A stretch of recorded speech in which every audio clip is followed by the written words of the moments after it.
I'm John Moscow. And I'm Amy Halpern-Laff. Welcome to Ethical Schools. Our guest today is Michele Washington, a lecturer in the Department of Early Childhood and Childhood Education at Lehman College, City University of New York.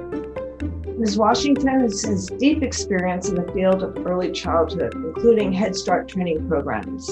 She's taught at Lehman for more than 30 years. Welcome, Michele. Thank you. And it's been exactly 30 years.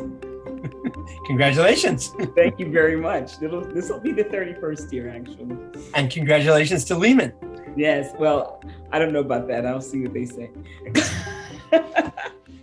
You said that early childhood teachers are the most undervalued educators. Why do you say that? Well, one, if we want to look at the financial aspect of it, they're the lowest paid. That's the first thing. And it's the attitude people often have about little children and the idea that little children don't require any planning, and the impression that you're a glorified babysitter when you work in early childhood. Many teachers have expressed that to me, and I've lived it. So, why do you think that people think of early childhood educators as being sort of the least skilled? Well, I think that it's the requirements that people don't know about and are not often shared. So the concept of planning for an early childhood classroom, when I express that to people who are outside the field, they go, well, what is there to plan for? You just sit around and play all day. And it's true, you do. But there's planning that's required once you do an assessment of what it is that children are interested in and what they like, and responding to children's needs and knowing that certain children are at different levels and making sure those things are developmentally appropriate. It's not as easy as it appears, but that's the impression that many people have. What are the major crises right now in the field of early childhood?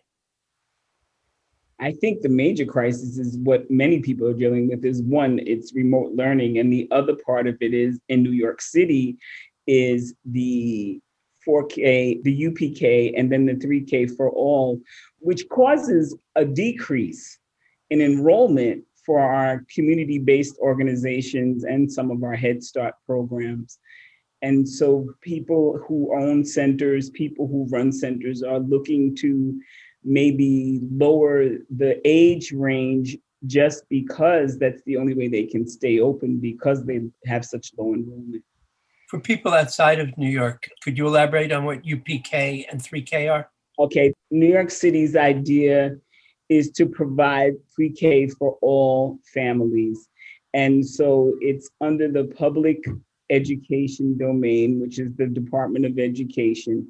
And with that, private centers, CBOs, community-based organizations, and Head Starts lose children because, first of all, it's free for UPK, the universal pre-K, and 3K for all is free.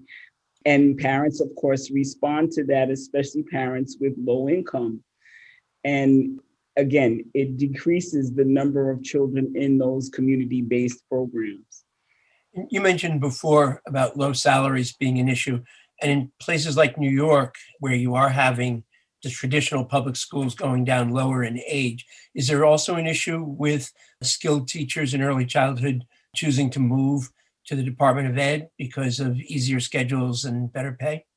That's definitely a big issue. We lose many teachers to the Department of Education, better known in New York City as the DOE, just because of that, because the low salaries in CBOs, the low salaries in Head Start. And although they're looking to create some type of equity in pay, we still haven't reached that mark. So since those sites are requiring master's degrees, it is not likely that someone who has a master's is going to stay and work in a center where they have to put in 8 hours and work throughout the summer and only have maybe 4 weeks of vacation. You talk about relationships as being key to early childhood education. What do you mean by that? Relationships among whom? Relationships, first of all, among families, you really have to respect who your families are in early childhood and develop those relationships. And engagement is key. Allowing or providing a space where families feel like they have a sense of ownership, because in fact, one of the things we say in early childhood is that families or parents are the child's first teachers, and that has to be respected. So when you're talking to families, you're not talking about what you want to do as an educator, but looking at the whole circle of the village, so to speak, and what we want to do, and using that kind of language that includes families in the process. In addition to families, you've said that it's essential for teachers to know their students' communities, whether you're talking about young children or, for that matter, graduate students. Why is knowing the community so important? Well, when you're working with children, you need to understand where they're coming from. And I think when you look at the population of teachers we sometimes get in New York City, and in certain programs, teachers are forced to work in lower income, underserved neighborhoods, but don't come from those neighborhoods and don't often understand the challenges that come in those communities. And so when we go back to relationship building, it's definitely a big part of how you build relationships. And understanding children is building relationships with the community, and who's in the community, the families. And what are some of the ways that the teachers can do this? Well, one is to just open your doors. I think one of the things we have in New York City, especially, and I can only speak for New York City, although I am a Westchester, New York resident. I grew up in the city. I worked in the city more often. And the schools aren't always open to families unless they're having a meeting. So that sense of ownership kind of goes out the window because you often can't even get into the school. So one of the things you have to think about is, how do I feel welcome as a family, as a parent? What is it that you can do? Have meetings when, or schedule meetings when you know that the larger majority of your population is not working. If you have a working community, if you don't have a working community, look at when people are available, making sure that you're opening the doors and giving families what they need, not what you think they need. You've said that many teachers in early childhood, including in schools of education, view their students through deficit lens. First, could you define that term for our listeners? Well, it's just looking at them as less than and coming from a space of less than. And so it's thinking that because you're in an underserved community, that you might not know as much as a child in a different community. And granted, that may be true, but if you're not stimulated to learn, if you're not stimulated to be open to learning, or if you're given the sense that the belief is there that you can't do the work, then it's almost as though it's the self-fulfilling prophecy. You start to believe that you can't. Yeah. How can we institutionalize efforts to overcome this deficit lens? I think we need to provide knowledge for all who are going into the field of education. It is essential that we start to look at who we're bringing into the field and where they're coming from, and sharing knowledge and sharing what it looks like in all communities. I'm not going to sit here and say that that's only the underserved communities that need to be recognized. Yes, in fact, they're the ones who are most ignored and underserved.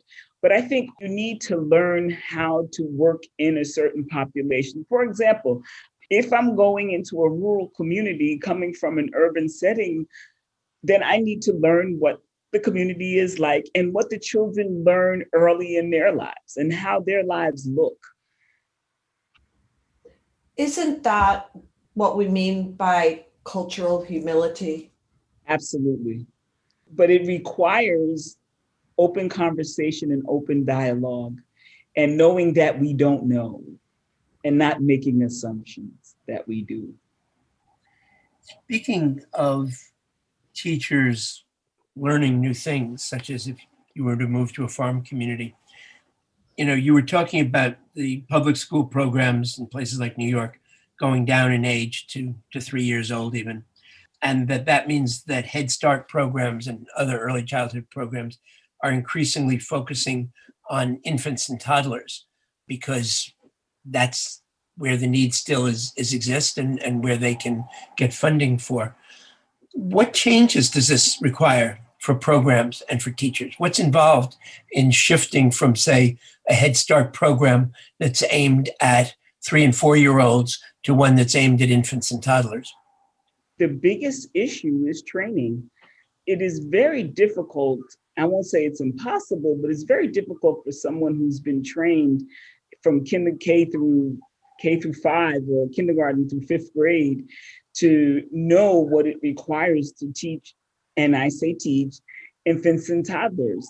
There's a different kind of plan involved. There's a different kind of curriculum that is required where you're looking at brain development and looking at what their abilities are. And the planning, it's rigorous, contrary to what people might believe, because again, we go back to that glorified babysitter notion that all you need to do is play with them, but you need to stimulate their little brains. And some people don't know that they cannot expect a toddler to do what a 4-year-old does. And the training will inform the planning for such a teaching, if that makes any sense. I'm just thinking the more you're talking about this whole idea of people devaluing early childhood education. And I mean, when you're talking about the fact that this is where so much brain development is taking place, that it would seem self-evident how important it is. And yet it's not only in centers that people devalue it, it seems to be throughout the culture. And I mean, I go back to the fact that, way back, that Jesuits, for example, used to say, I think, give me a child until they're 7, and I've been able to teach them. And that, on the other hand, that age of 7 was often thought of as kind of the age that you start to take children seriously. And that this was also kind of a transition from it being predominantly a woman's role to more of a man's role, in the case of boys at any rate. It just seems, I mean, this isn't even really just a question, but it just seems that it is so deeply embedded in the sexism in the society and in the devaluing of women's work, that if care of children in early childhood is done by women, then it's sort of automatically assumed either that it can't be very complicated or difficult, or that even if it is, that you don't have to pay very much for it. Mm-hmm. How much does this, on a daily basis, how much does this infuse what you sort of are thinking about and having to work in the context of in early childhood? I think the one thing that I'm so thankful for in terms of having a platform in front of all these women that, as you speak about, is helping them to understand their worth and their purpose, and understanding that they should be politically advocating for themselves, which in fact, again, when we go back and start talking about gender, it's not something that's happening as much as I would like to see it happen. And because I teach a course, family, school, and community, one of the things I often require is that teachers or future teachers write letters to their local council people, to their local Congress people about just that. Increase in salaries, valuing their work, helping those people who step into political arenas to understand what is required for them to do the work and how much it actually costs for them to continue to get degrees and taking exams for certification. And when you look at, again, as you were saying, that the population of early childhood educators, I get perhaps a male once a semester, maybe one a semester. It's very rare that there's a male sitting in our classrooms. So that population remains female, mostly female. And interestingly enough, I don't know, this is such an aside, but I just had this thought. When teaching at one time, I briefly taught this course, History of Education, and I was really not very good at it. But I remember reading about how teachers were required to stay single. And at one point in time, they were in fact treated like nuns in the Catholic Church. And you weren't allowed to marry. All you did was teach. But again, going back to what you said, John, they were all female. So that just came to me. That was just an aside, but I was quite amazed. And I love to share that with students all the time. And they just look at me like I'm insane. What? You couldn't marry somebody? Nope, you couldn't be married. Yeah. Teaching was what was your focus. What does culturally responsive education look like in an early childhood classroom? Wow. One is, first, you have to self-reflect. I think it's so important to know that what you don't know. That's the first part. But the other part is identifying who's in your classroom and making sure children are aware of the world around them and that there are other people in the world. There's a wonderful video. Yeah, because I think it's on a DVD now. And it's The World in Claire's Classroom. And Claire was a white woman who taught in a one-room schoolhouse in Vermont. And as she says in the film, it's the whitest state in the nation. That's what she says. And she felt obligated, may she rest in peace, but she was an amazing educator. She felt obligated to make sure that children understood that their world, as homogeneous as it was not the way the real world looked. And she managed to bring other cultures in and would research where to find people and built her whole curriculum around different countries at different times.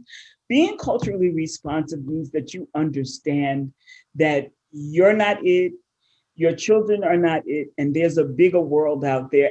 And making sure that children are aware and bringing that awareness and bringing different people, different cultures into the classroom. And with the World Wide Web, that's not very hard to do anymore. Children need to see themselves around the classroom. You need to learn the language, or at least learn to say hello and goodbye in the language that the children speak. Teach the children other languages. Teach them songs in other languages.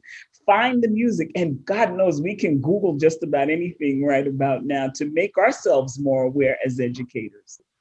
It's a wonderful time in education. I feel very hopeful about that whole culturally responsive piece, because I think there were so many times where we just accepted what we had before us and eliminated the others. Are graduate schools sufficiently supporting culturally responsive education, or is there more they can be doing? I think we're getting there. I would like to see more integration of cultural responsiveness throughout our curriculum in early ed. I can't speak for any other college but the one I work in, but I would just like to see us go a step further and perhaps infuse cultural awareness and cultural responsivity in all of our classes and all of our curricula and all of our syllabi. I would like to see that. What would that look like? Because you talked about in terms of some of the things in the classroom, but in terms of curriculum or syllabus, what would that look like? I think it would be included. It's all about including, again, other cultures, other people. So if you're teaching a course, let's say in language and literacy, then include something other than English. Include what other people are doing, what other people have said, especially in our school where we are, I won't quote the percentage, but we are definitely serving a Hispanic population, Latinx population. And if we're going to do that, and we have people who come in who are, where English is their second language, or should I say English is their other language, then we need to include literature from that other language. But that requires that you do some research. It requires that you go outside the box. While we're on language, is the language of ethics, specifically ethical decision-making, useful in teaching early childhood educators? Absolutely. We have to be aware that what we say, what we do, becomes who we are. And so when I'm teaching teachers, one of the things I like to talk about is, and I hate to say this, but very often in early childhood settings, there's this spirit of gossip and backbiting. And it's unfortunate because it's mostly female. I don't even know if I should even say this out loud, but I've seen it for myself. And when you start talking about having a code of ethics, what are you saying? What are you doing? How do you feel about what it is you open your mouth to say?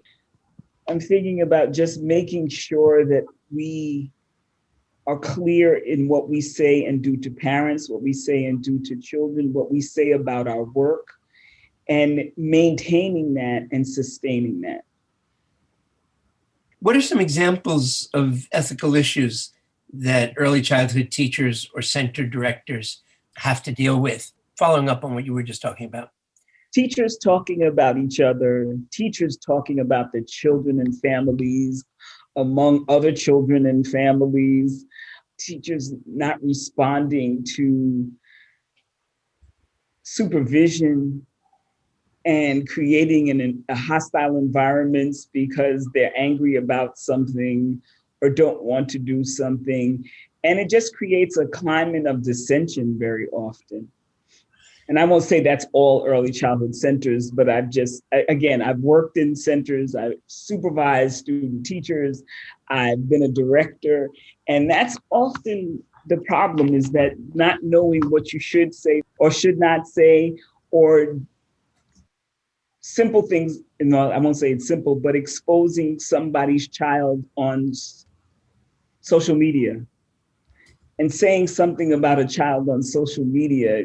Don't you understand that this is so out of what is ethical for our field?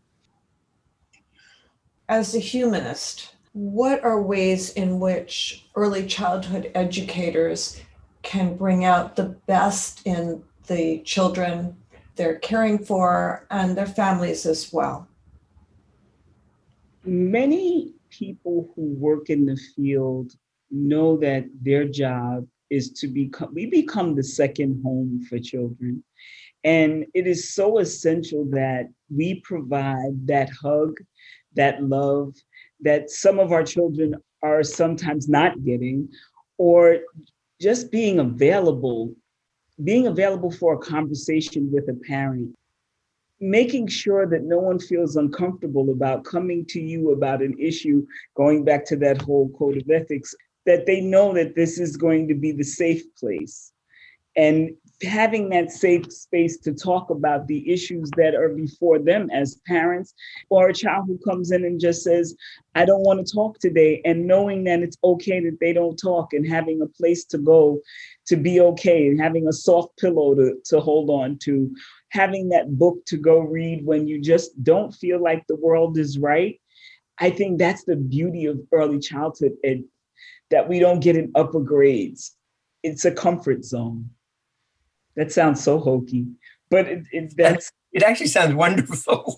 But that's why I think I'm so passionate about it, because I know in this life that I have provided comfort for people, and they knew that if confidentiality was clear, it wasn't going anywhere else. It was going to stop at the door of my 3-year-old, 4-year-old classroom, and they were able to just be themselves. And as a result, I have former parents who went back to school, or former parents who figured out that they didn't have to yell at their child because Michele said, you should try this. And they'll come in and they'll say, you know what, Miss Washington, I tried that and it worked.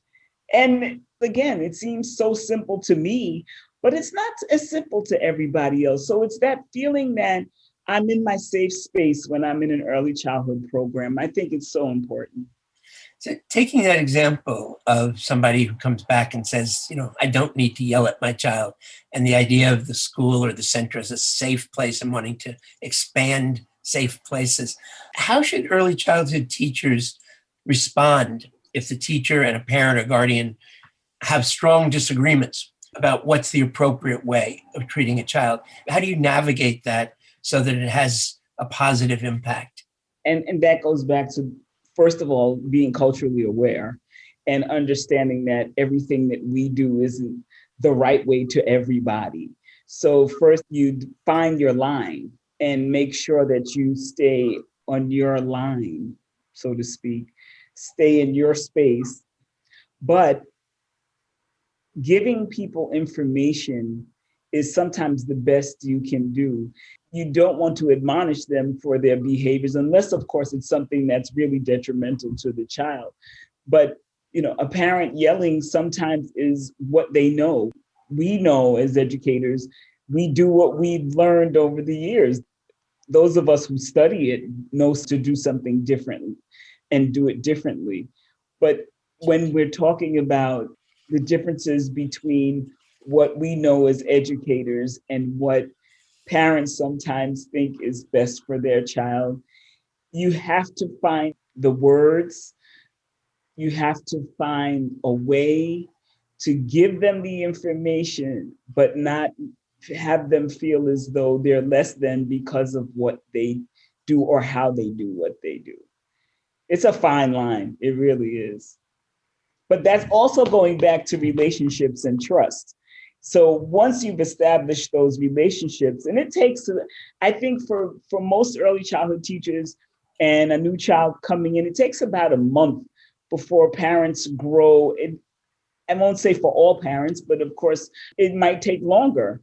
So once that parent believes that you're okay with them, and they believe that you know something that perhaps they don't know, it's much easier to provide information for those parents when they believe that you're okay with them and that you have their best interest at heart. Thank you so much, Michele Washington. Thank you. And thank you, listeners. If you enjoyed this podcast, please share it with a friend or colleague. Subscribe wherever you get your podcasts and give us a rating or a review. This helps other people to find the show. Check out our website, ethicalschools.org, for more episodes and articles, and to subscribe to our monthly emails. We post annotated transcripts of our interviews to make them easy to use in workshops or classes. And we work with consultants to offer customized social emotional learning programs with a focus on ethics for schools and youth programs in the New York City area. Contact us at hosts@ethicalschools.org. We're on Facebook, Instagram, and Twitter at Ethical Schools. Our editor and social media manager is Amanda Denchik. Until next week.